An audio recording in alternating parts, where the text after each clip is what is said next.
All online, right? And that means we're all living behind these, well, digital walls. But have you ever stopped to think, how strong are they really? Thing is, cybersecurity isn't just for the IT pros anymore. Nope, it's become a basic life skill for all of us. So in this explainer, we're going to break it all down. We're going to demystify the core ideas you absolutely need to know to stay safe out there.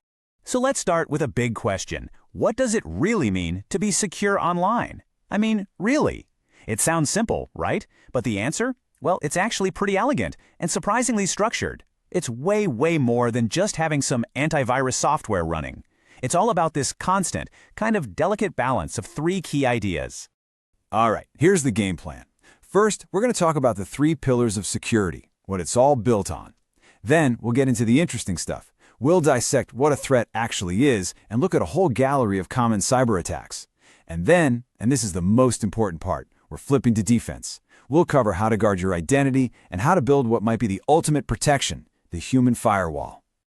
Okay, let's dive right in. Section 1, the foundation of all digital safety.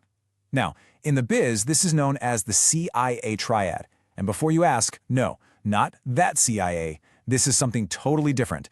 These 3 concepts are basically the end goal for any security system out there. So, the C in CIA stands for confidentiality. The easiest way to think about this is secrecy. That's simple. It's the promise that your private stuff, your emails, your company's secret sauce, whatever, stays private. Only the people who are supposed to see it get to see it.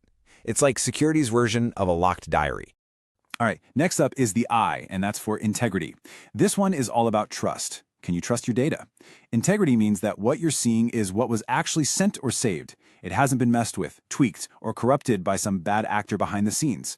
So, when you check your bank account, you can trust that the number you see is, well, the real number. And last but not least, the A is for availability. And really, the question here couldn't be simpler. Can you get to your stuff when you need it? That's it. Availability just means the systems are up and running. Think about it. If a big online store's website crashes during a massive sale, that's a huge failure of availability. And trust me, that can be just as devastating as any data breach. Okay, so we have our goals: confidentiality, integrity, and availability. The CIA Triad. So, how do attackers break them? How does this all fall apart? Well, to get that, we need to look at the anatomy of a threat. And it turns out, you can break down pretty much any attack into 3 basic components. And here's where it gets really simple, which I love. Let's use an analogy. Think about your house. A vulnerability?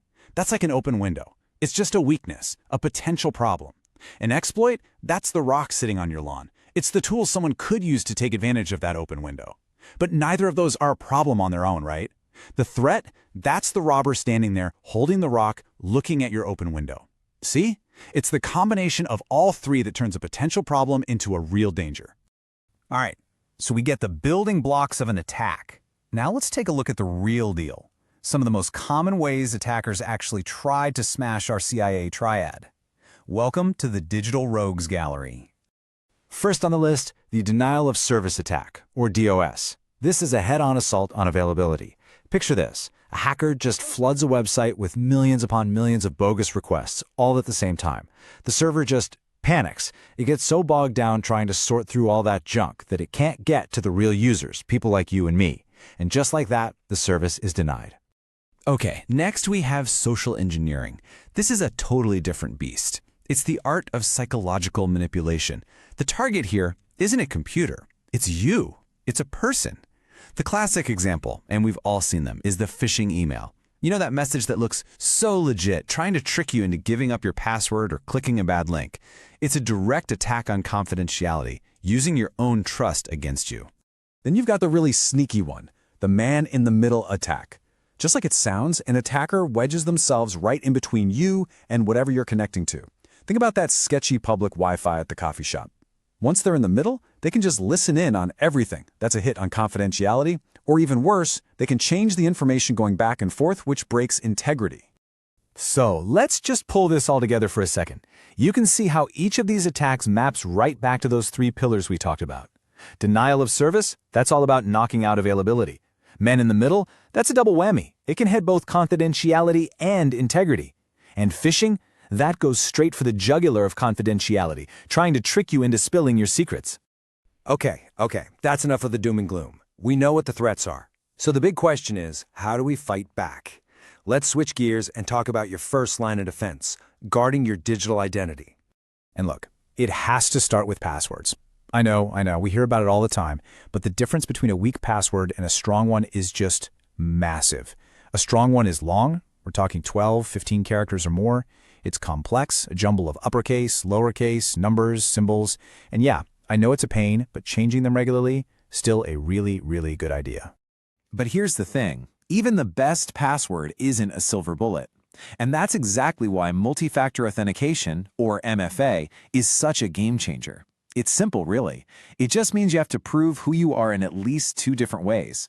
It breaks down into 3 categories: something you know, like your password, something you have, like a code from your phone app, and something you are, like your fingerprint or face scan. The beauty of it is, even if a crook steals your password, they're still stuck. They can't get in without that second piece of the puzzle.